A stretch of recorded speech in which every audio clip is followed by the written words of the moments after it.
Ana Dutra, você teve naquele evento em Nova York? Eu quase fui. Eu vi que você ia falar eu acho que era da DSRO, com o David Koenig. Você teve naquele evento? Eu estava indo, Eu quase falei, fui desistir na última hora. eu falei recentemente, o David Cannon estava lá. Eu falei recentemente nesse da Equilar com a Nasdaq em Nova York.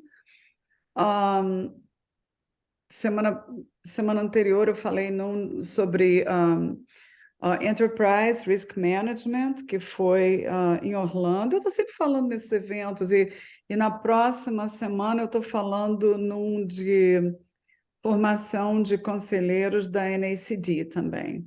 Vocês são vinculados à NACD aí? Eu sou. E vocês participam de uma organização? Tem uma organização que foi fundada, na verdade, por uma amiga minha, há uns 15 anos atrás, e que cresceu à beça, chamada Awesome. It's Women in Operations, Engineering and Management. Para vocês todas que estão em Procurement, in Operations, é uma organização que vocês deviam dar uma olhada. Eu tô olhando aqui, desculpa aí, não é que não estou prestando atenção, é que o nosso conselheiro, o Valmir Rossi, não está conseguindo entrar. Eu mandei o link de novo, não sei se ele vai conseguir.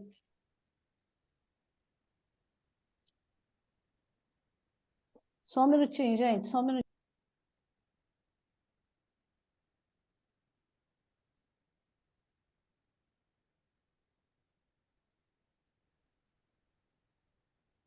O Valmir conseguiu. Só um minutinho. Ó, o pessoal está entrando agora.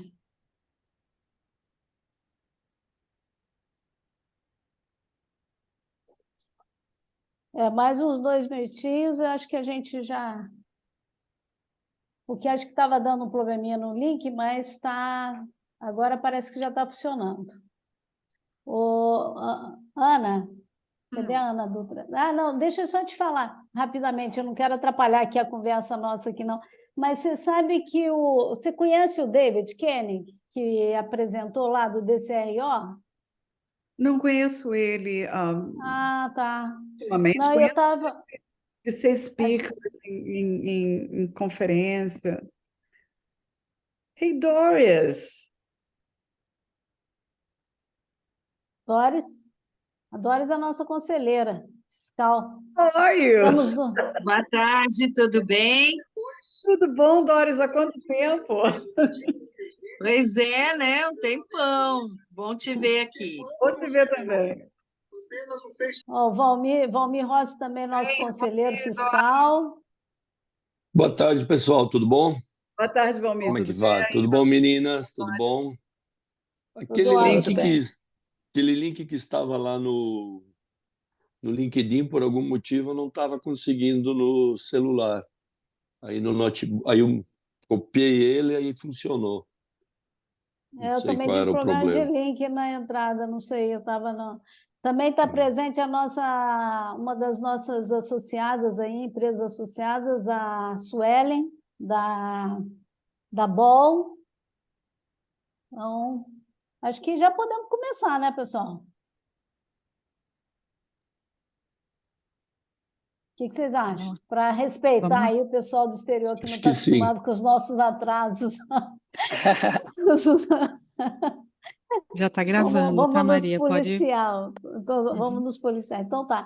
Então, boa noite a todos aí. Obrigado pela presença de todo mundo. Acho que vai acabar entrando mais gente aí com o tempo. Agradeço de coração a Ana, a Juliana, aceitaram prontamente o convite. Ana, uma antiga conhecida, amiga, me ajudou muito na minha fase lá em Chicago.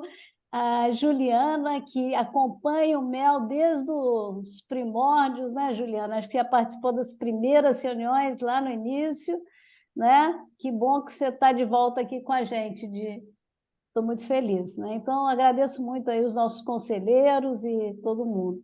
Eu queria aproveitar, assim, né? A gente tem que aproveitar esses momentos, né, para fazer uma pequena apresentação do nosso instituto. É bem rápido, eu sou rápida aqui para falar. Então, eu queria contar para vocês, para quem ainda não conhece, né? E até para os que já conhecem, atualizar das coisas que a gente tem feito aí, está fazendo. Nós começamos a trabalhar nesse projeto, né, que hoje é uma realidade, no Instituto Mulheres em Operações. Partiu de uma inquietude de algumas mulheres, depois eu vou contar para vocês quem são, mas nós estávamos fazendo parte, naquela época, de um programa de diversidade, que iniciou um programa que estava sendo promovido pelo IBGC e outras entidades, e nas nossas conversas nós chegamos às conclusões, mas tem poucas mulheres de operações em conselhos, em níveis C-level. São carreiras que são realmente muito masculinas, né? Então, nós decidimos começar essa empreitada. Desde então, a gente tem trabalhado muito pesado, é muito mais do que vocês podem imaginar, né? E estamos hoje nessa jornada. Acho que o Valmir Rossi ele entrou em duas coisas e deu um pouquinho de sonado. Estamos nessa jornada aí, e qual é o que nós desejamos, né? O que nós queremos realmente é aumentar o número de mulheres de operações em conselhos e em C-level, né? Nas lideranças. É isso que nós queremos, né? Esse é o nosso objetivo. Então, pode passar isso, Hélio. Então, quem são essas mulheres, né, que se juntaram aí? É a Ana, que está aqui presente com a gente, a Cristina Pinho, a Maria Veloso, a Suzy Claire e a Ângela Pinhatti. E depois vieram mais 3 outras mulheres maravilhosas, super eficientes, a Daniela, a Fabiana e a Sueli, que está aí hoje também com a gente, né? E, nesse anseio de fazer as coisas bem feitas, a gente resolveu... Não, volta uma, Sueli, por favor. A gente resolveu montar um conselho consultivo e um conselho fiscal, né? Com pessoas assim, bastante em prol da diversidade, com pessoas que trabalham muito fortemente em conselhos e gostam da causa. Então, nós temos aí o Carlos Takahashi, que é CEO da BlackRock, a Joselena Romero, que é vice-presidente de Supply Chain da Natura, a Mauri Ousen, que é um conselheiro independente, muito conhecido, hoje em dia está como CEO da Holding Klabin, a Marli Parra, que é também conselheira independente, também faz parte do Comitê de Ética do Instituto Brasileiro de Governança Corporativa, Solange Guedes, ex-Petrobras, já foi diretora da Petrobras e hoje está como consultora, e a Thaís Marca, que é da IBM, né? Que trouxe um pouco essa questão da tecnologia para a gente, né? E nós temos um conselho fiscal super atuante, super presente, maravilhoso, né? Que é a Doris, né? Que está aqui com a gente, que atua como conselheira, super reconhecida em empresas grandes, como Gerdau e outras. A Júlia Raide Ferretti, que veio da área financeira, também é da Comissão de Comunicações do IBGC, e o Valmir Rossi, que é também conselheiro fiscal de várias empresas grandes, como Randon. Se eu começar a citar todas as empresas que ele está, eu vou cansar, então vou citar só uma, senão vou ser injusta com os outros. Mas são todos participantes, atuantes com a gente, então a gente quis começar o nosso instituto de uma forma bastante organizada, como vocês podem ver. Pode passar, Sueli?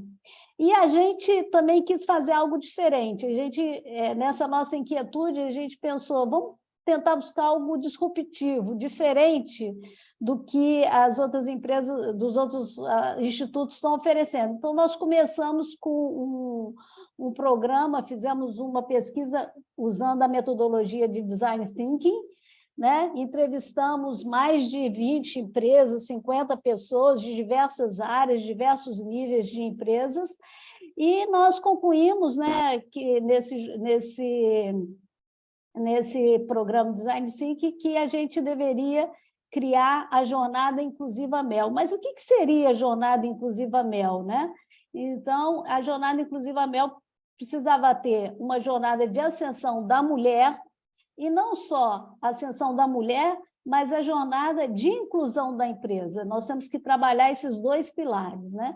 Dentro da jornada de ascensão da mulher, a gente criou as seguintes soluções, né? A mentoria MEL, que é uma mentoria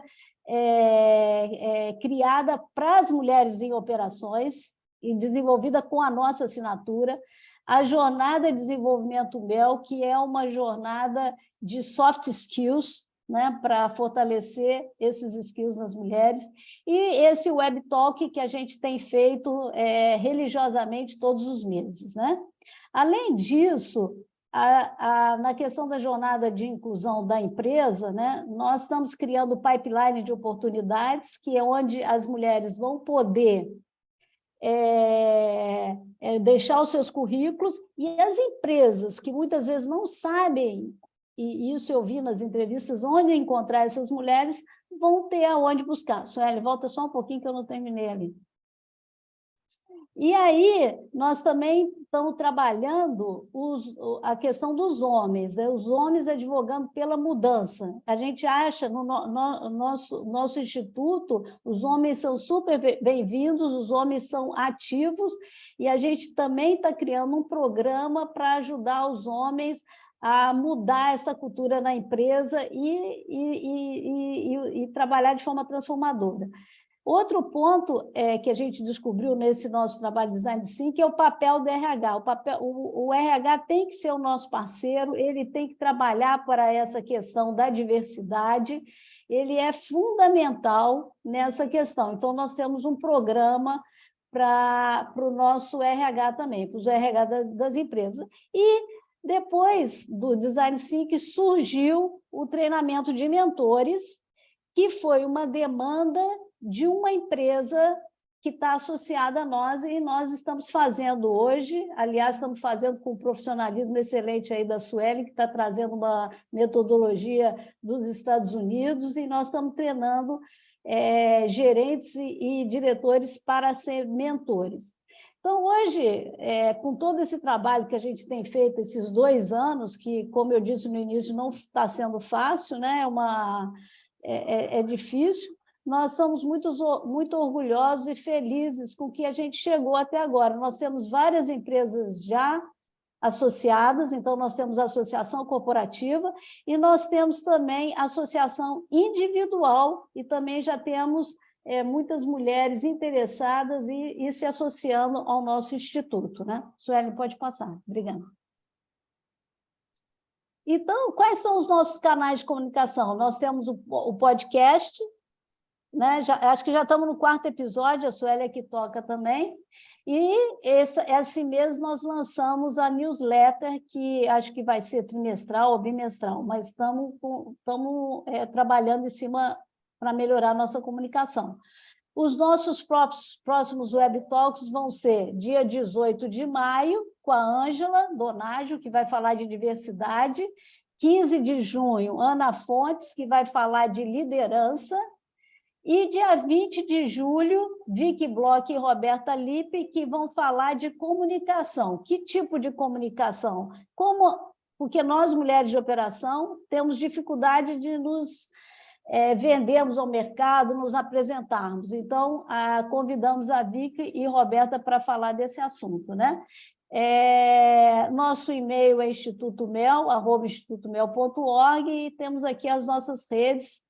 E a gente também, além de querer crescer o número de mulheres C-Level, a gente quer criar um ambiente, né, que o nosso instituto seja um lugar onde as mulheres que trabalham em operações possam discutir, se sentir seguras, encontrar no Instituto um apoio, né? Servir de suporte para que elas tenham uma jornada mais leve do que que nós tivemos.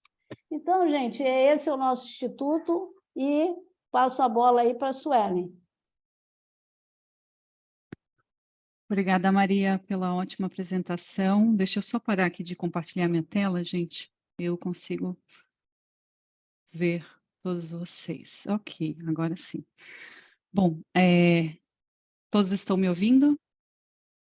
Perfeito, então tá bom. Sim. Bom, muito bem-vindo a todos, especialmente a Ana Dutra e a Juliana Sareta, que são nossas convidadas de honra hoje, nesse Web Talk. Antes da gente começar, eu queria só falar para vocês como é que vai acontecer um pouquinho dessa dinâmica, né? Então, eu vou introduzir nossas convidadas aqui de honra, vou falar um pouquinho da bio delas, e a partir daí nós vamos entrar numa série de perguntas e respostas que a gente preparou aqui especialmente para tirar um pouco da curiosidade sobre esse tema de todos vocês, mas eu quero convidar todos que se tem surgir alguma pergunta, algo assim, vai colocando no chat. Nós temos aí mais ou menos uns 40 minutos, talvez vai até 50 minutos de conversa junto com elas, e depois nós vamos ter aí uns 20 minutos, algo assim, para tirar perguntas e ver as perguntas e dúvidas que vocês também têm, que estão buscando, né, essa carreira internacional que a Ana e a Juliana já traçaram muito bem feita, com uma experiência aí valiosíssima. Então, vamos lá, deixa eu começar aqui com as apresentações. Vou começar aqui rapidamente pela Juliana. Então, a Juliana é VP de Procurement na Kering, Dr. Pepper. A Juliana tem mais de 25 anos de experiência desenvolvendo e liderando supply chains em diferentes segmentos da indústria de alimentos e bebidas. A Juliana ela está atualmente focada em procurement, campo no qual iniciou sua carreira ainda no Brasil. Após a formação em administração de empresa pela Universidade Federal do Rio Grande do Sul, e de uma especialização em comércio internacional pela PUC, também do Rio Grande do Sul, a Juliana trabalhou no Brasil por alguns anos antes de transferir-se para a Argentina, liderando um time regional de procurement para o Cone Sul. E radicada nos Estados Unidos há 20 anos, onde cursou o MBA na Universidade da Califórnia, aqui em Los Angeles, na Anderson Business School, ela integrou grupos de liderança de negócios de unidades regionais da América do Norte, multirregionais, Europa e América do Norte. A Juliana é reconhecida como uma gerente geral de supply chain por aportar sua visão global do negócio quando desenvolve as estratégias de sua área, voltadas a crescimento, lucratividade, gestão de caixa. A Juliana se descreve como uma multiplicadora por criar valor exponencial através do engajamento de suas equipes e também de stakeholders externos, como fornecedores e clientes. Entre as marcas com as quais a Juliana já trabalhou, encontram-se algumas reconhecidas mundialmente, como a M&M's, Snickers, Pedigree, Whiskas, Uncle Beans, ou Beans Original, Canada Dry e 7-Up, além de parcerias com marcas como Starbucks e Melita. Juliana é praticante de yoga, mãe de 2 meninas de 10 e 11 anos. Muito bem-vinda, Juliana. Agora eu vou falar um pouquinho da bio da nossa segunda convidada, que é a Ana Dutra.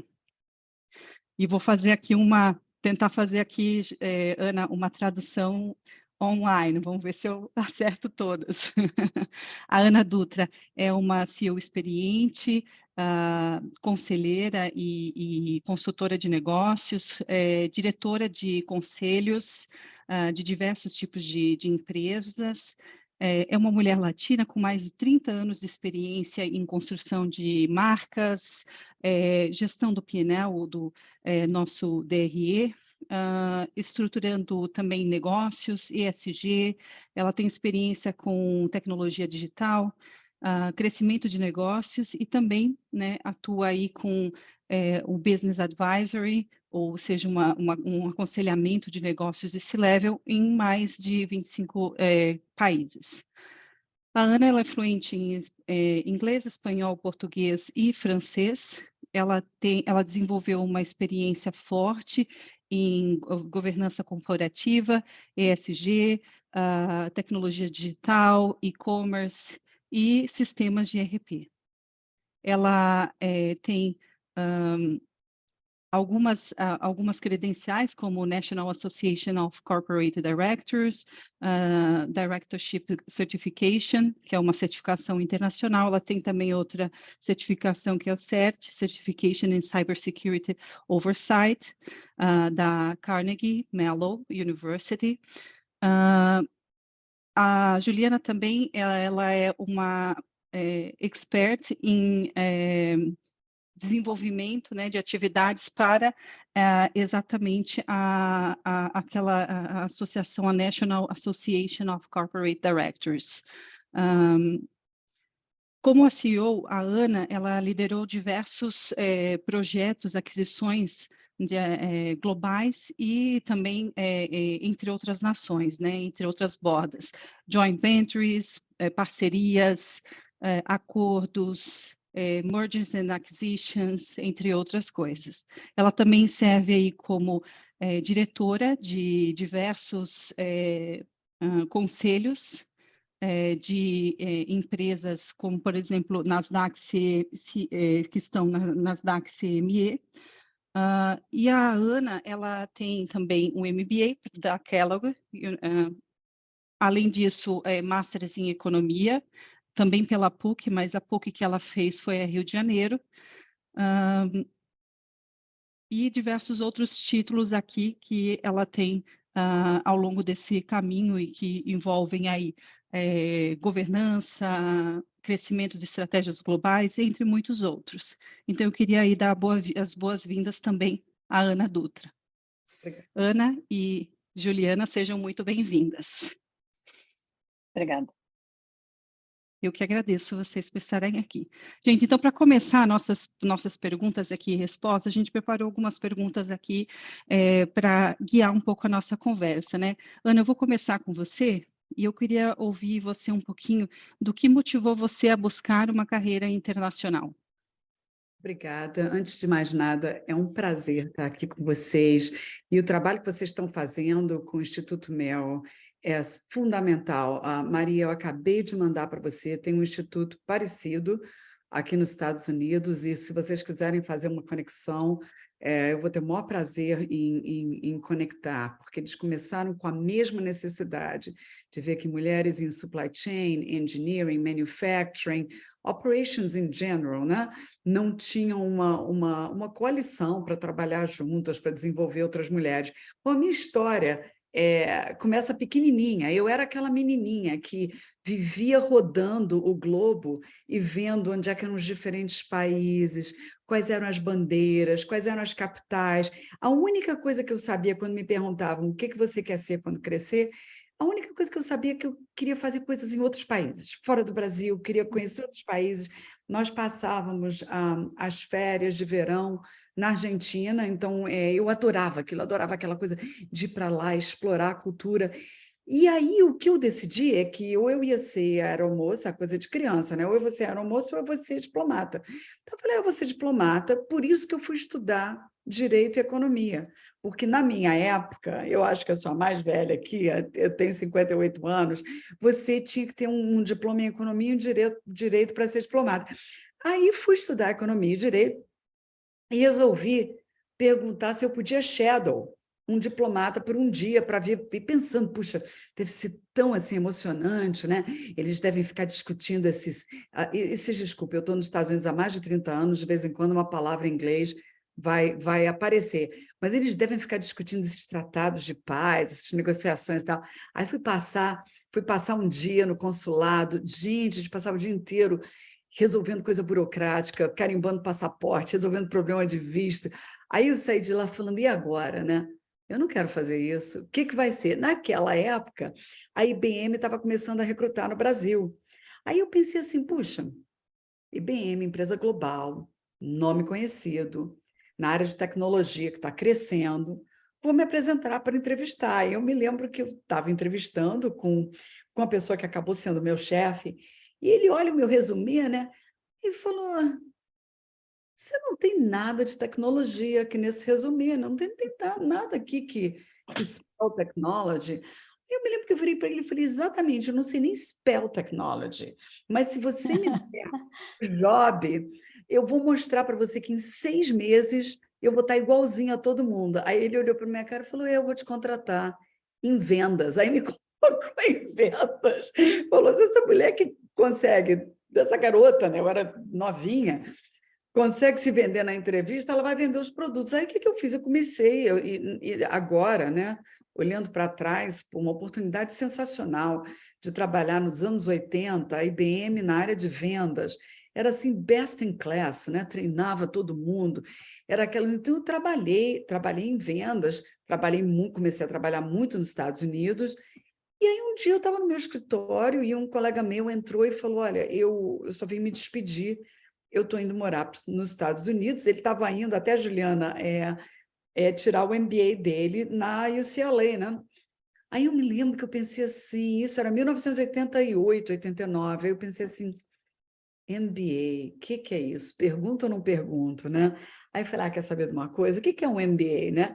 Aí, quando ele me explicou, eu fiquei tão empolgada que eu já saí da IBM direto para o consulado brasileiro, americano, para pegar. Naquela época, a gente estudava através desses Princeton, você deve lembrar disso também, esses Princeton Reviews, não tinha nada online, a minha application foi feita numa máquina de escrever, mandei as aplicações, e aí entrei para a Kellogg, porque na verdade, eu entrei para a UCLA também, mas aí eu casei, o meu marido, que é brasileiro também, é cirurgião, ele tinha que encontrar um fellowship no hospital. Então, viemos para Chicago, fomos para Chicago, eu para Kellogg e ele para Northwestern Memorial Hospital. E fomos assim, naquela de vamos por 2 anos e ver o que vai acontecer. Ele tinha acabado de terminar a pós-graduação na França.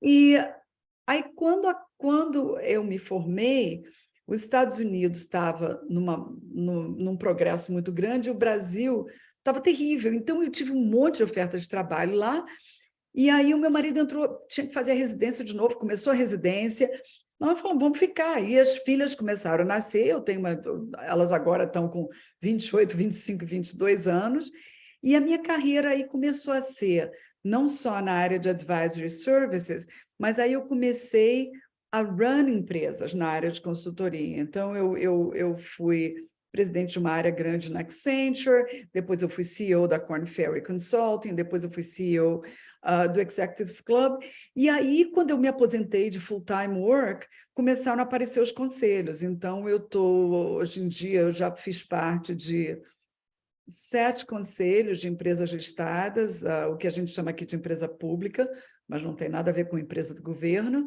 e 12 conselhos de empresas privadas, mas algumas globais, algumas locais. Então, essa é a minha história. A gente veio e não viemos assim, certos de que íamos ficar, mas nunca mais voltamos. Moramos 30 anos em Chicago e eu viajava, e agora estamos na Flórida, temos 3 meninas. By the way, Juliana, eu me certifiquei como professora de yoga também, então isso é uma prática que faz parte da minha vida, yoga e meditação, e eu faço triathlons, eu já fiz os 3 Ironman no Rio de Janeiro. Não fiz o de Florianópolis, Maria, porque eu tenho medo da natação com as ondas no mar de vocês. Nossa, Excelente. muita coragem, né? É. Parabéns aí, linda história. Aí a Maria, amiga de Chicago, veio na nossa casa, e agora tínhamos o mesmo contador, Maria. É verdade, a Ana me salvou de algumas e também me ofereceu um ótimo jantar lá, um salmão maravilhoso. É boa cozinheira, posso garantir. É a única coisa que eu sei fazer, minha amiga. Excelente. Muito bom. Ana, excelente história, assim, história de coragem, história de muita mudança e de aceitação e abertura para o novo, né? Porque mesmo você não... O que te motivou foi o decorrer dos eventos, né? E isso é bem interessante ver esse tipo de história, que não tem um único caminho, né? E eu estou curiosa para saber também, Juliana, a tua história, o que te motivou a perseguir essa carreira internacional? Que você também já está aqui nos Estados Unidos já há 20 anos, né? Então, conta um pouquinho aí pra gente, o que te motivou a vir para cá? Tá bom, tá bom. Obrigada pela oportunidade e boa tarde, boa noite para todo mundo. Então, eu acho que é um pouco parecido com a Ana Dutra, essa história de desde criança, né? Eu lembro que sempre tive muita curiosidade, curiosidade por outros países, costumes, línguas, e tive a sorte de ter alguma exposição aqui e ali a pessoas de outros países e a curiosidade aflorando cada vez mais, até que uma prima minha muito próxima foi estudar na Europa. E isso, depois dela se graduar, ela foi fazer uma especialização e era a primeira pessoa da minha família que fazia uma aventura assim, né? E eu me lembro que aquilo para mim foi um divisor de águas, porque quando eu vi que ela estava fazendo e que era possível, eu entendi que eu também podia, né? E é uma coisa que eu tenho para mim até hoje, realmente, a questão do exemplo e como ele empodera, né? E aí, com a inspiração dela, eu comecei a estudar inglês. Eu era criança, devia ter, sei lá, uns 12, 13 anos. Inglês, depois, aí já na época da faculdade, fui estudar espanhol. E depois que eu me formei, eu comecei a trabalhar numa empresa que era muito, muito progressiva, uma empresa dentro do agro aí no Brasil, mas muito avançada para a época. Eu entrei num programa de trainee na área de suprimentos, que era uma coisa que não existia, né, em nenhum lugar do Brasil naquela época, e era um espaço muito globalizado. A gente buscava materiais para compor o produto, era fertilizante, né, em várias partes do mundo, então aí eu tive aquele contato também com o comércio internacional, eu podia usar as línguas e aí realmente já tinha o bug, né? Eu já estava fisgada pela ideia do mundo como uma possibilidade. E era também uma época interessante de formação dos blocos econômicos, a União Europeia já deslanchando, aí existia a promessa do Mercosul. Então, isso parecia como o único caminho, assim, né? Não tinha muito o que pensar. E as coisas vão acontecendo, eu diria que, no meu caso, nem tanto intencionalmente, mas de uma forma casual até, mas eu comecei a trabalhar numa empresa americana. Depois de sair dessa empresa onde eu comecei, na área do agrobusiness, eu comecei a trabalhar na Mars, foi inclusive onde eu conheci a Ana Gatti, que foi para mim também uma inspiração, como mulher que estava nessa parte de operações e em posição de destaque já na empresa, quando eu entrei, e eu olhava para ela e pensava, isso realmente é possível, a gente pode avançar, essa é uma empresa que tem espaço para mulheres, e assim foi, através da Mars eu acabei me transferindo primeiro para a Argentina, eventualmente para os Estados Unidos, e isso também é uma coisa que eu tenho para mim, a influência que as corporações podem ter na vida das pessoas, né? De repente, pensando na Ana Dutra e aquela pessoa que contratou ela na IBM, né? E como a IBM, de alguma forma, acelerou as possibilidades para ela e para mim foi mais ou menos parecido. A Mars realmente abriu muitos caminhos e foi para mim uma forma de acelerar aquele sonho que eu tinha de experimentar o mundo. Excelente, Ju. Você sabe que quando você estava falando e me veio esse insight, é muito verdade. Às vezes a gente é influenciado por outras pessoas, né? Como você na sua família foi influenciado. E a importância da história de vocês aqui hoje, quantas outras pessoas vocês duas devem ter influenciado, né? Isso é mulheres, vamos dizer assim, empoderando e dando essa inspiração que vocês receberam de outras pessoas devolvendo isso ao mundo como retribuição, né? Isso é muito bonito. Eu estou curiosa que você teve a experiência de 2 expatriações. Esse é um outro tema, assim, super, que causa muita dúvida em quem nunca foi expatriado na vida, né? Ou quem não sabe como é que funciona esse processo. Então, eu queria saber, vou começar com você, Juliana, como foi para você esse processo de transição e de expatriação do Brasil? E você teve 2 casos, né? A Argentina e os Estados Unidos. Conta para a gente um pouquinho como é que foi esse processo. Então, não é um processo fácil, não. E também lembro que quando a oportunidade surgiu na Argentina, eu pensava que era uma coisa de talvez 2 anos e que eu estaria voltando para o Brasil. E isso, de alguma maneira, eu acho que me ajudou a fazer o caminho, porque sabia que tinha possibilidade de voltar, né? É uma coisa que a gente, por mais que queira fazer a experiência toda, requer muita resiliência, porque está longe da família, dos amigos, tendo que reformatar toda a vida num lugar completamente diferente, estabelecer residência, entender toda a burocracia, enfim, muito não é simples, mas é um caminho que também te ensina muito e eu digo que o que me ajudou nos 2 momentos foram outros expatriados, pessoas que estavam também em situação parecida, se forma uma conexão muito rápida em função disso, e as pessoas vão meio que se ajudando, né? Quem chegou primeiro ajuda quem vem depois, e aí a gente vai ajudando quem vem atrás da gente, né?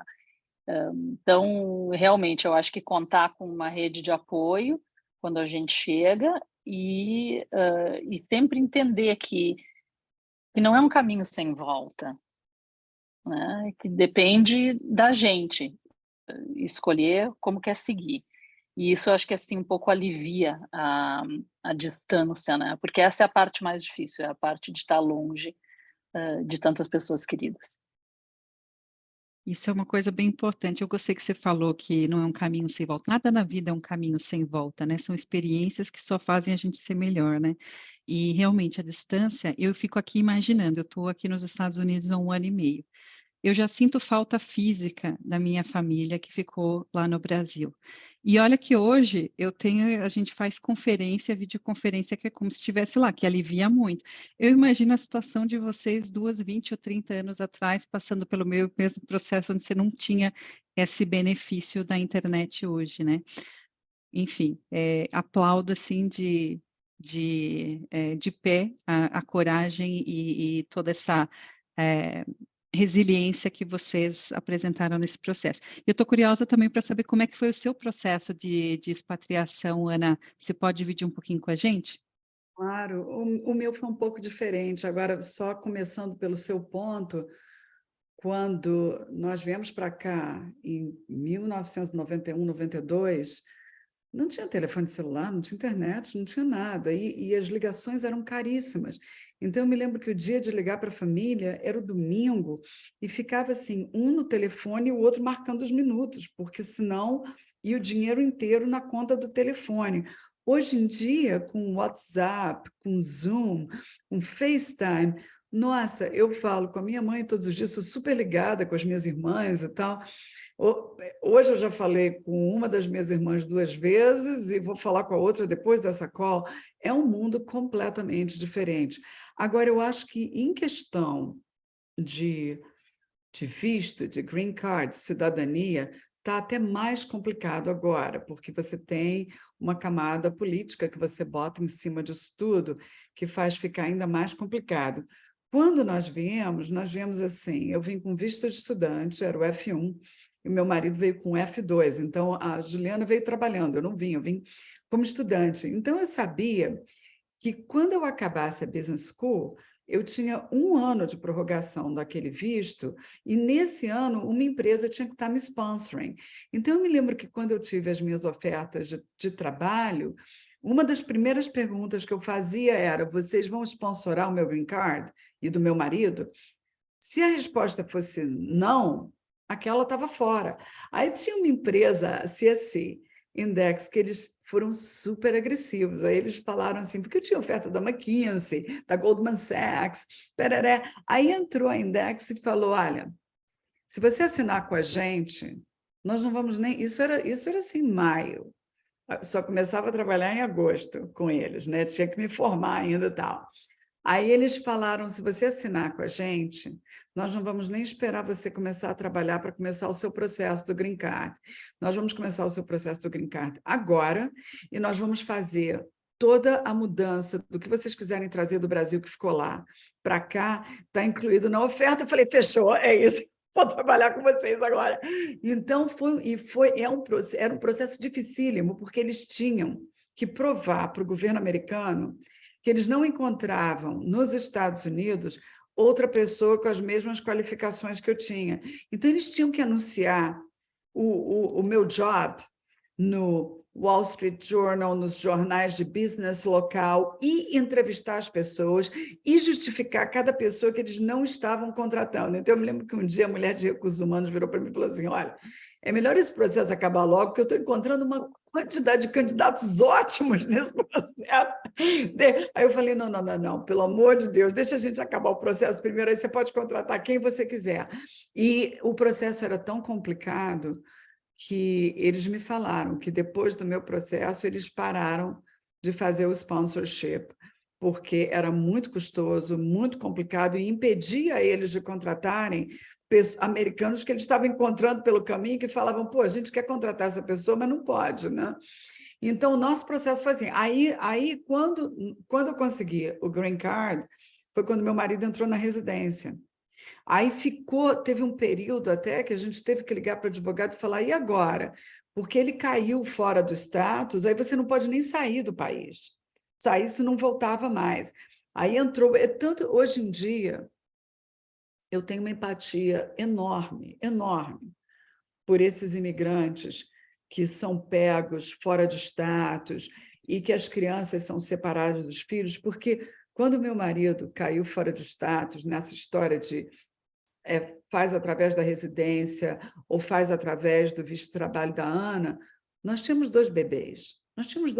Eu tinha uma criança de 2 anos e meio e uma de poucos meses. E eu fico pensando agora nessas mães que estão sofrendo essa agonia de serem separadas das crianças. Eu falo: gente, eu fui uma imigrante como todos esses imigrantes. A única diferença é que nós tínhamos educação, e nós tínhamos, e muitos deles têm educação, by the way. Você entra no Uber aqui, você tem Uber dirigido por engenheiro, médico, advogados, que só não podem exercer a profissão. A outra diferença era que a gente tinha dinheiro para pagar o advogado, para dizer: olha, caímos fora de status, resolve aí o problema. E depois de alguns $1.000, o problema estava resolvido. Então, o que aconteceu foi que a gente teve aí nós tivemos o green card. E aí começou a acontecer uma coisa interessante, porque, na verdade, você pode viver o resto da vida com green card e ir renovando, né? Mas 2 coisas, 3 fatores nos fizeram querer tirar a cidadania. O primeiro foi que toda vez que a gente viajava para fora do Brasil, as crianças tinham que entrar numa fila e a gente tinha que entrar na outra na hora de entrar no país. E isso me doía o coração. O segundo é que, se você não tiver cidadania americana, 60% dos seus bens, quando você morre, vão para o governo. Você não pode dispor deles em herança para os seus filhos. E o terceiro foi que, no meio disso tudo, o Brasil mudou a política. O Brasil não permitia dupla cidadania. Se você tirar a cidadania em outro país, você tinha que reivindicar da cidadania brasileira. Eu não queria fazer isso. Mas aí, assim que mudou a cidadania, a política de cidadania brasileira, nós entramos com o processo. Então, hoje em dia, na verdade, agora nós temos 3 cidadanias, porque nós temos a brasileira, a americana, e quando surgiu a possibilidade de tirar a cidadania com a União Europeia, porque a minha avó é portuguesa, a gente tirou lá também, mas foi um processo Foi um processo extremamente burocrático e o único apoio que eu tive foi o apoio corporativo, mas não tive, Juliana, essa coisa da comunidade, porque eu não tinha ninguém com um processo parecido com o nosso aqui, pelo fato do meu marido ser médico também, né? Super interessante essa tua história, Ana, é bem diferente, né? Atípica, né? Que você fez um processo em cima de outro processo. E realmente, isso que você falou do visto, até assim, né? Para quem está nos ouvindo, é super importante e realmente complicou mais, né? O meu é recente, eu estou morando aqui há um ano e meio. E eu comecei também com o visto de estudante. Meu marido, ele é transferido como executivo, né? Com visto executivo L1, L2. E eu acabei entrando no dele também. Oi, perdão? Tinha o F1 e o B1, e agora você entrou com o B2. Não com B, com L2, na Você tá com verdade. L2. Isso, exatamente. E isso tudo é um processo super burocrático, sabe, gente? E você fica naquela apreensão louca, do tipo, vou entrar, não vou entrar. Estou com a minha casa lá e eu estou aqui no Brasil. Então, assim, essas coisas são os desafios que às vezes a gente titubeia, mas assim, tem que aguentar firme com essa resiliência da Ana aí, porque no final dá certo se você fizer tudo certo, né? Porque aqui eles são muito críticos. E cada país tem suas regras, né? Então essas coisas são bastante importantes. Bom, vocês já dividiram aqui com a gente histórias assim profundas e muito valiosas aqui de desafios e como vocês superaram. Que outros desafios que vocês enfrentaram nessa jornada e como que vocês superaram eles? E aí aqui aproveito também para colocar desafios e oportunidades e aprendizados que vocês obtiveram nessas mudanças. E aí, Ana, vou aproveitar aí que você já colocou alguns dos desafios, né, e continuar aqui com você. Que outros desafios e que aprendizados você teve nesse meio do caminho? Olha, eu acho que no início era diferenças culturais, o frio, porque eu fui para Chicago. Eu saí do Rio e fui para Chicago, gente. Saí de um lugar onde a temperatura é ótima o ano inteiro para chegar lá. Eu me lembro a primeira vez que deu 0 graus, eu tinha marcado de jantar, nós tínhamos marcado de jantar com os amigos. Eu falei, olha, a gente não vai não, porque está muito frio. Aí a minha amiga fez, oh boy, porque aquilo era só o começo, ia baixar para menos 30, e ela sabia, ela falou, gente, ela não quer sair de casa porque está 0. E então isso, eu acho que as diferenças culturais, que, é claro, nós temos uma série de histórias super engraçadas para contar, de coisas, inclusive aparecer para um jantar de Natal, que aqui, jantar de Natal é no dia 25, aparecer na casa do casal no dia 24, às 7 horas da noite, eles estarem de pijama, e a gente falando, nós estamos cedo? Aí falou, 24 horas, o Natal aqui é comemorado no dia seguinte. Então tem essas coisas, às vezes, muito pequenas, mas que você fica pensando, meu Deus do céu, eu tenho tanta coisa para aprender, e, inclusive, bem mais tarde, quando com as nossas filhas, aí é um outro choque cultural, né? Porque se os pais dos amigos são americanos, eles sabem uma série de coisas que a gente não sabe. Quando uma história engraçada, quando uma criança aqui na high school entra para um time de varsity de esportes, que são o time A, né? De esporte, antes da primeira competição, tem um hábito de que as outras crianças vão na frente da casa dessa criança e, basicamente, decoram a frente da casa inteira, as árvores todas com papel higiênico. Eu, poxa, não estou sabendo disso, acordo de manhã, abro a porta da minha casa, o meu front yard inteiro está lotado de papel higiênico, eu chamei a polícia, eu falei, a minha casa foi vandalizada, olha o que aconteceu. Aí a polícia olha para minha cara e fala assim, a senhora tem algum filho que entrou para um time de esportes e tem... Eu falei, tenho. Aí nisso vem a minha filha, né? Que vergonha!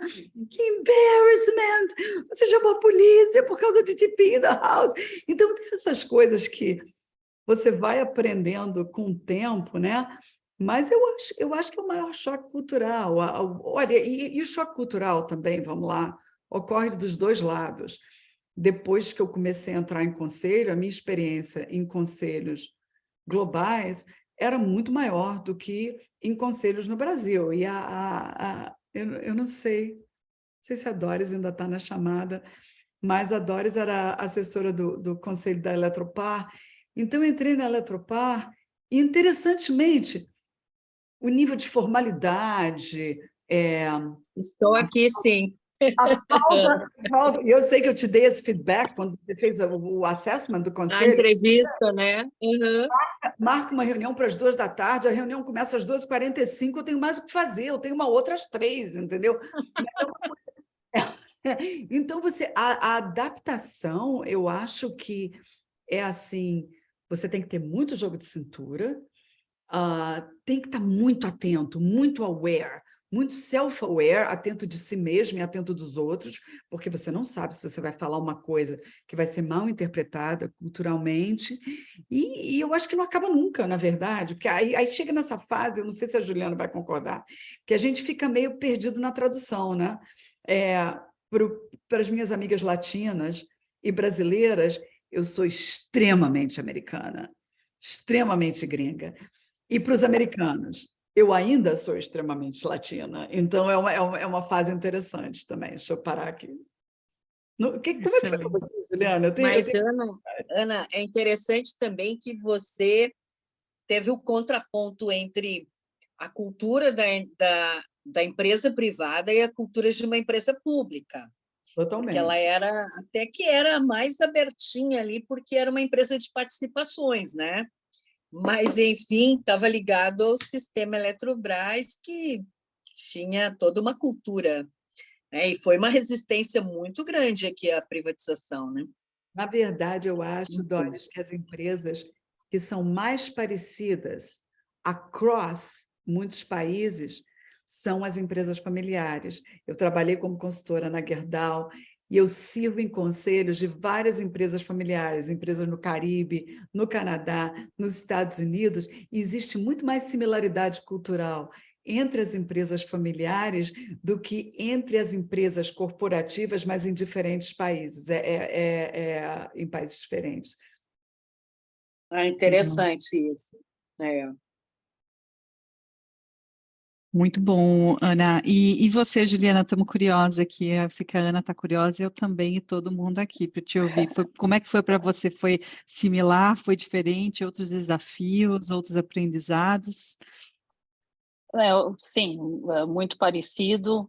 Essa questão da gente se sentir inadequado é meio que uma constante, assim, e a gente precisa ir trabalhando a cabeça para entender que vai acontecer, que a gente vai chegar no jantar 24 horas antes, porque a gente não sabia. Enfim, esses momentos, eles servem para a gente também ir soltando a cintura, né? A Ana falou, tem que ter jogo de cintura.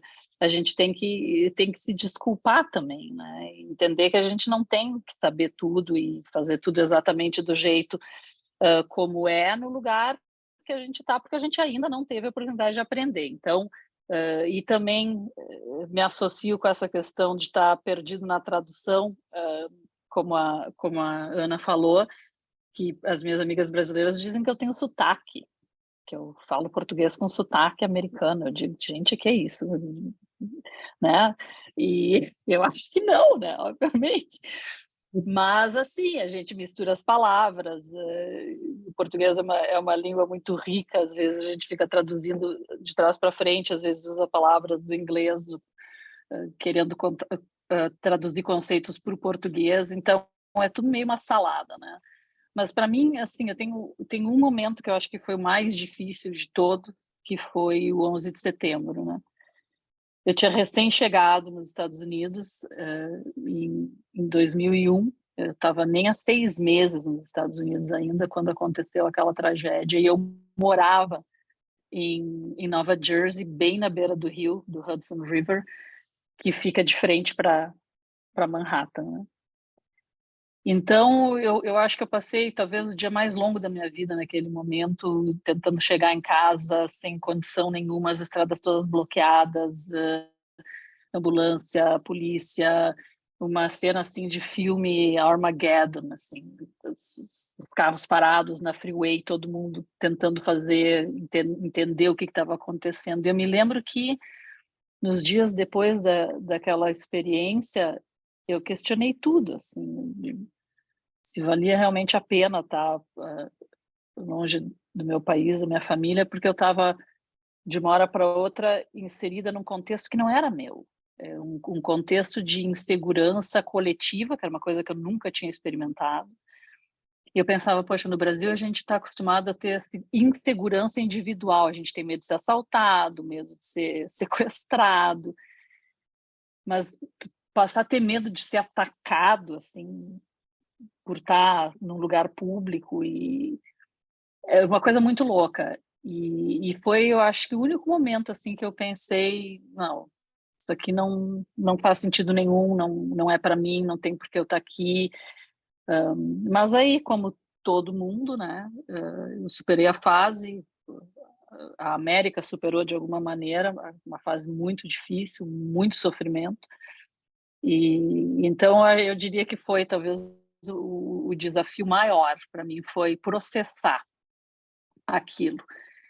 E dentro do lado de aprendizados, nossa, é tanta coisa, né? A gente vai se moldando e vai aprendendo a ser menos rígido com a gente, com os outros, e assim, a se abrir mais para as pessoas. Eu acho que isso é o mais marcante nessa jornada, do meu ponto de vista, é como eu aprendi a me abrir mais, e os aprendizados vieram dessas pessoas, né? Centenas de pessoas que eu conheci nessa trajetória, de todos os lados do mundo, com histórias parecidas, diferentes, com aspectos e visões de mundo também completamente ricos, super ricos, para a gente trocar. E é isso, eu acho que quando eu penso nessa jornada, eu penso nas pessoas que de alguma forma cruzaram o meu caminho. E bem desafiador. Eu fiquei curiosa aqui para saber o que te ajudou a superar aquele momento do 11 de setembro? Você teve que fazer algum trabalho, pedir alguma ajuda, ou você, como que foi isso? Eu Explorar acho um que pouquinho mais esse foi, ponto, porque eu acho que é importante, né, quando a gente sofre né, uma experiência traumática nessa magnitude, né? eu acho que foi, de novo, né, as pessoas, a rede de apoio, porque como foi um fato muito marcante, e tinha muitas pessoas do meu meio, do meu trabalho, que moravam em Manhattan, que passaram aquilo e a dor daquilo de uma forma mais extrema, né? E eu acho que acompanhar essas pessoas e ver como elas estavam processando me ajudou a entender que sim, talvez não fosse a minha guerra, mas a gente estava falando de humanidade, né? E de valores, e sentir assim como aquilo ia galvanizando uma solidariedade muito grande. Eu acho que foi o que me ajudou assim a ir processando e a me sentir inserida, mesmo que eu não fosse dali, mesmo que eu tivesse recém-chegado, mesmo que fosse difícil para mim entender tanto ódio, né, contra o país. Mas eu acho que foi isso mesmo, processar junto com outras pessoas e formar um sentido de solidariedade muito grande. Isso é um aprendizado Eu posso importante. Oi, desculpa, fazer um pode falar. comentário? Escutando a Juliana, Uhum. me fez refletir no impacto que o tempo que você tem, que você está num outro país, tem em você. Quando ela fala, isso não era minha guerra, porque ela estava só chegando aqui, né? Eu estava aqui há 10 anos, eu tinha 3 filhinhas americanas, eu trabalhava numa empresa quando a notícia do primeiro avião caindo, atacando a torre, veio.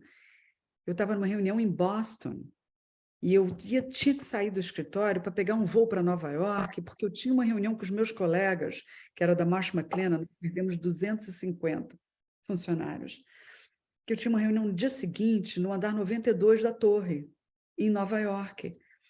E eu me lembro falando assim, um colega entrou na sala e falou, Ih, se você vai para o Logan Airport, pode desistir, porque parece que teve um acidente e eles acabaram de fechar o aeroporto aqui em Boston, porque o avião saiu de Boston. Eu falei, não, você não está entendendo, eu vou pegar o trem então, porque eu tenho uma reunião amanhã na Marsh McLennan. E aí fomos todos para a cafeteria e eu vi o segundo avião. Foi aquele momento que eu nunca vou esquecer, assim, 50 pessoas na cafeteria, olhando a televisão, tentando entender o primeiro avião. E aí vem o segundo avião e bate na segunda torre e todo mundo, a ficha cai para todo mundo. Isso não é um acidente, isso é terrorismo. Mas diferente da Juliana, eu tomei aquilo, era a minha guerra. Eu tomei muito pessoalmente e eu fiquei muito zangada com amigos no Brasil que um chegou a falar, é bem feito para esses americanos. E eu falei, você não tem ideia do que você está falando. Você não tem ideia do que você está falando. Eu perdi amigos, eu perdi colegas de trabalho, nós tem pessoas que não estão sendo encontradas. Aquilo foi muito pessoal para mim. Foi um ataque à minha família, às minhas filhas, que são americanas também, aos meus colegas de trabalho. Então, foi um sentimento, Juliana, totalmente diferente. Foi provavelmente, em termos assim, de coisas que acontecem macro, né, e que te impactam pessoalmente, foi o maior impacto seguido depois do COVID, que foi super impactante aqui. Foi no Brasil também, mas foi super impactante aqui. Então September 11, para mim, was exactly when I decided that I was not just going to have the green card. I was going to become a citizen of this country desculpa, passei por inglês até sem querer, mas desse país que tinha me acolhido de braços abertos e que estava sendo atacado e no qual eu olhava as minhas meninas, eu falava, elas são americanas, elas teriam sido atacadas de qualquer maneira, né? Então, para mim, foi uma história diferente, na verdade. Essas histórias que vocês dividem aqui, né? Agradeço a Juliana e a você, Ana, de trazer. Isso faz parte da construção de uma carreira no exterior, né? Vem as coisas boas, mas vem muita dificuldade e saber como lidar, né? Ter a rede de apoio que vocês tiveram, buscar, né? O reconhecimento dessa acolhida. Isso faz parte de você se manter firme na sua posição e seguir a sua jornada, né? Ou ter mesmo parte da família que já é daquele outro país que nasceu lá, né? Como você disse, né, Ana? Então, tudo isso faz parte do processo de estar fora, você está sujeito a tudo, ainda mais quando você está numa das potências mundiais, né? Que é visada, é atacada e assim por diante. Antes de eu abrir para as perguntas, eu queria falar um pouquinho mais da carreira da mulher nos Estados Unidos. Então, eu vou combinar aqui duas perguntas para falar, para passar aí para vocês, começar daí com você, Ana, e depois com a Juliana. E depois a gente vai abrir aqui um pouquinho para o nosso público com algumas perguntas também, tá? Então, assim, o que eu queria entender de vocês, falando aí um pouco da carreira da mulher, né? Como que é ser uma mulher e ocupar uma posição de liderança nos Estados Unidos? E o que vocês estão vendo aí nos Estados Unidos contra o avanço feminino, né? Que poderia servir aí de exemplo, de benchmark para nós no Brasil também. Olha, eu acho que, por um lado, nós fizemos muito progresso, né, ao longo das últimas décadas. Mas ainda tem assim, uma jornada enorme pela frente, né? Eu vejo muito agora, o meu passion project, a minha carreira inteira, foi ajudar a mulher. E agora, ultimamente, eu faço parte do conselho do Latino Corporate Directors Association, então isso é uma guerra para botar mais latinos em conselhos corporativos. Nós somos, para vocês terem uma ideia, a população que mais cresce nos Estados Unidos é latina e a população que tem menor representação em conselhos corporativos é de latino. Então, nós formamos um grupo de latinos, formou uma organização há 8 anos atrás, que o único objetivo é aumentar a representação, a participação de latinos em conselhos corporativos. Eu acho que nós fizemos muito progresso na parte de diversidade, né? Aí eu falo que, poxa, diversity is counting heads. Quantas mulheres eu tenho? Inclusion é making heads count. Elas têm a mesma voz, o mesmo poder do que os homens, e a resposta ainda é não. Nós, mesmo na parte de paridade salarial, as mulheres ainda ganham 74 centavos no dólar do homem, em média, aqui nos Estados Unidos. Na parte de promoção, quantas vezes eu ouvi, e como CEO, eu tive que uma vez olhar para o meu CFO, que era um homem, e falar: você nunca mais vai fazer esse comentário. Nós estávamos resolvendo os bônus para cada um dos diretores, gerentes, tarará. E aí ele me fez uma proposta de um bônus para um homem e de uma mulher, que era provavelmente a metade. Eu falei: eu não estou entendendo. Ela produziu tanto ou mais do que ele. E a resposta dele foi: número 1, ela é casada com um marido rico. E número 2, ele grita muito alto. Se a gente não pagar ele, ele vai acabar saindo. Nossa, eu acho que eu devo ter ficado vermelha na hora. Então, você ainda ouve essas coisas. Agora que eu faço parte de conselho, você ainda vê muitas vezes.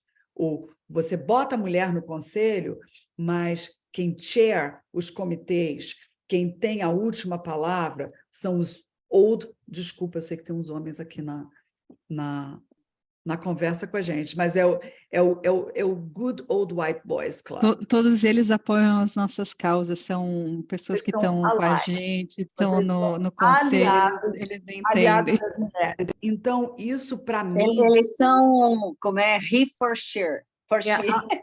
allyship. Esse conceito agora de allyship está super em voga aqui nos Estados Unidos. Então, eu acho que os números melhoraram um pouco. Eu acho que o gap na influência, no poder, no bater na mesa e dizer: não, eu quero ser ouvida, essa necessidade ainda é muito forte. E é bom que quando a gente fica mais velha, aí bate na mesa mesmo, não tem nada a perder. Então é ótimo, né? Verdade. E você, Ju, como é que é para você ser uma mulher líder aí aqui nos Estados Unidos e o que você tem visto aí de práticas e exemplos, enfim? Eu acho realmente que está tendo progresso, e uma das partes mais gratificantes para mim é também poder abrir caminhos, né? Assim como a Ana descreveu, a gente usar a nossa posição de liderança para dar voz para outras mulheres, para dar espaço, para elevá-las, para que elas possam trilhar os seus caminhos, né?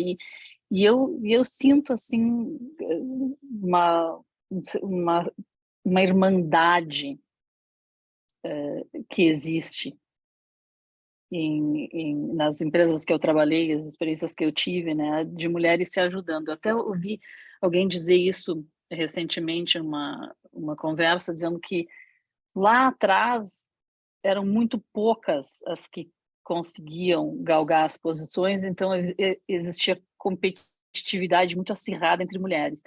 E agora, como existem mais caminhos, mais espaço, ainda não suficiente, como diz a Ana, mas mais espaço, as mulheres parece que se apoiam mais, né? Eu achei interessante isso, essa reflexão. Eu, de novo, eu sempre tive sponsors, né? Mulheres, homens também, mas sempre tive para quem olhar e dizer não, tá, né? Isso é possível para mim. Então tento fazer isso por outras mulheres também, né? E realmente eu vejo que impacta. Eu tenho pessoas no meu time que já me disseram isso, que o fato delas verem a minha trajetória, de eu ter alcançado os meus objetivos, ajuda elas a seguirem, né? E eu acho que outra coisa que é importante, que está acontecendo mais e mais, são as corporações assumindo assumindo compromissos públicos de diversidade, né? Então, é um começo, ainda não é a inclusão, necessariamente não tem como a gente fazer um compromisso público sobre inclusão, mas ao menos a questão da diversidade está sendo cada vez mais atacada, assim, com compromissos públicos. E aí, quando o compromisso vira público, aí a accountability, né, fica mais forte. E isso eu acho bem positivo. Eu vejo na empresa que eu trabalho como acelerou a questão da diversidade desde o conselho até outros níveis da organização, porque eventualmente se decidiu declarar que íamos atacar esse assunto, que íamos aumentar a participação, né? Então, é progresso, mas é devagar, é bem devagar. Excelente, excelentes insights, viu, Juliana? Gente, eu quero aproveitar aí que a gente ainda tem os nossos últimos 15 minutos, eu já vejo mãos aí levantadas, então vou por ordem aqui de quem levantou a mão primeiro. Eu vou passar a palavra para a Doris para fazer a pergunta, comentário dela, e depois vou seguindo com os demais. Doris, pode fazer sua pergunta. Obrigada. É interessante que eu sou de uma geração mais antiga, sou baby boomer, né?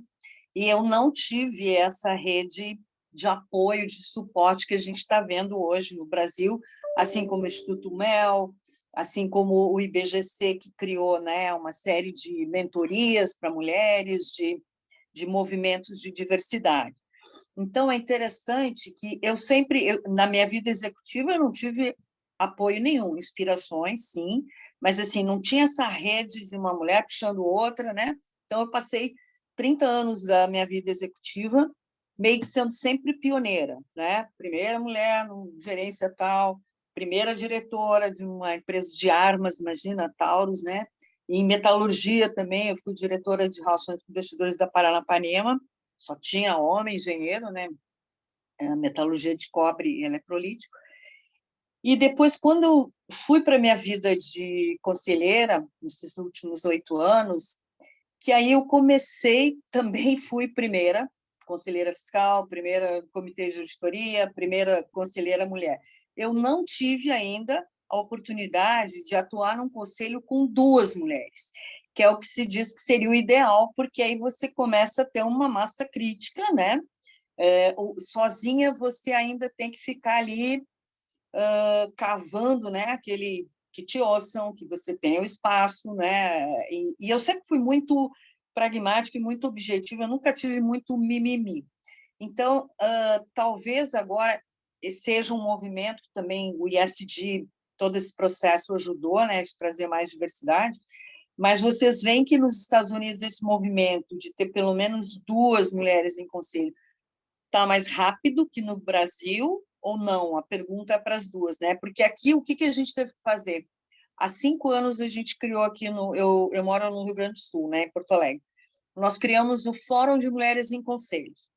Já é a 5ª edição. Nós temos 120 mulheres que frequentam, cadastradas no WhatsApp. Porque eram muitas herdeiras de empresas familiares iam para o conselho.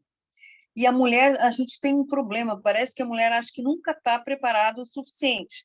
Ela sempre tem que fazer mais um curso, ela tem que ter mais experiência, e o homem não, o homem é mais agressivo, ele aceita logo de cara, mesmo ele sabendo que ele não está preparado ou não tem exatamente aquele perfil. Ele vai.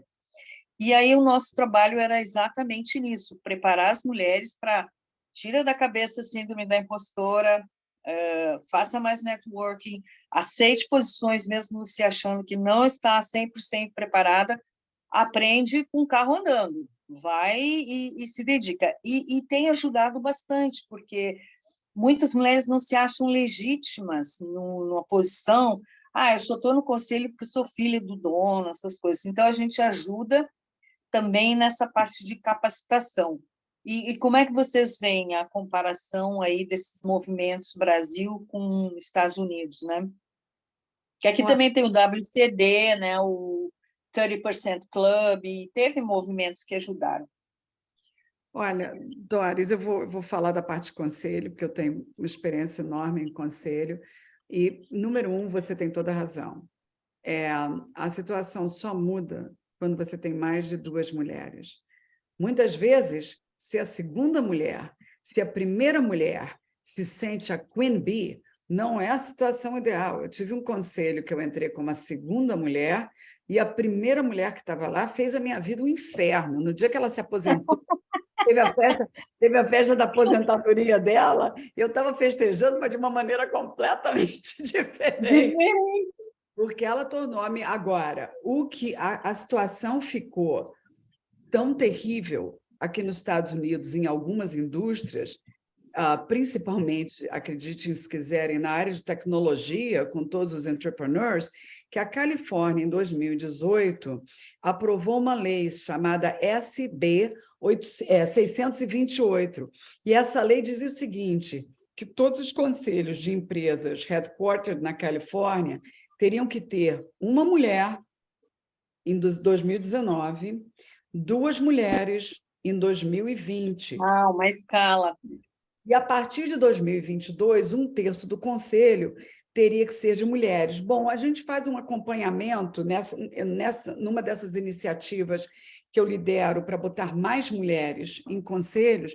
A gente faz um acompanhamento mês a mês com a Equilar, que eles têm os dados, nas empresas de capital aberto, nos assentos que abrem, quantas mulheres entram versus quantos homens entram. Quando saiu essa lei da Califórnia, Illinois, Massachusetts, Nova York lançaram leis parecidas. Então, foi um negócio assim, foi emocionante, né? Porque a gente viu de 25% indo para 28%, 31%, 36%. Aí, todo mês, a gente estava falando... Aí, o que aconteceu? Uma série de corporações na Califórnia foram para a Suprema Corte da Califórnia, dizendo que essa lei era inconstitucional. E, há um ano atrás, essa lei foi revogada.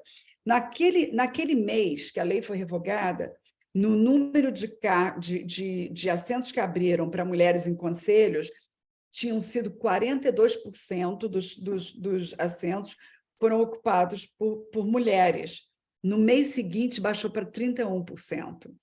Então, isso quer dizer que ainda tem muita gente, muito conselho pensando a gente tem que botar a mulher porque tem que botar uma mulher, entendeu? Vamos botar uma mulher. Mas eu acho que compete a nós, mulheres, sempre que eu posso entrar numa posição de chair the NomGov, que faz o recrutamento de diretores, eu entro. Por quê? Porque é a minha oportunidade de trazer mais latinos e mais mulheres para o conselho. Na verdade, aqui nos Estados Unidos, os African Americans, né, fazem um trabalho muito melhor do que nós, latinos, e fazem um trabalho até melhor do que as mulheres. Eles são adamants, qual é a palavra em português? Eles são insistentes. Obcecados.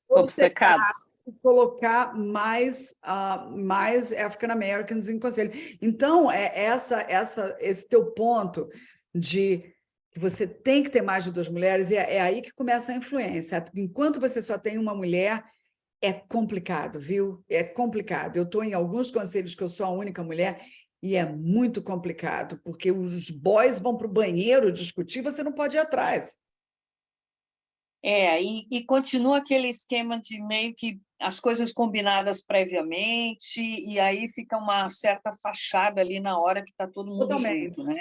Totalmente. Então, é muito complicado quando a gente continua sozinha. É uma pena saber que a situação é parecida no Brasil, né? Ju, você quer complementar algo nessa... Não, eu não tenho experiência em conselho, então não tenho assim muita base. Até adorei escutar a perspectiva da Ana. O que eu posso dizer é que, sim, na empresa onde eu trabalho, eu vi uma evolução nos últimos 5 anos, e hoje o conselho, 1/3 do conselho é de mulheres. Então, há esperança, e eu acho que realmente... Há esperança, né? Exatamente. E realmente, o estado da Califórnia, no geral, é um estado com pensamento muito progressista, né?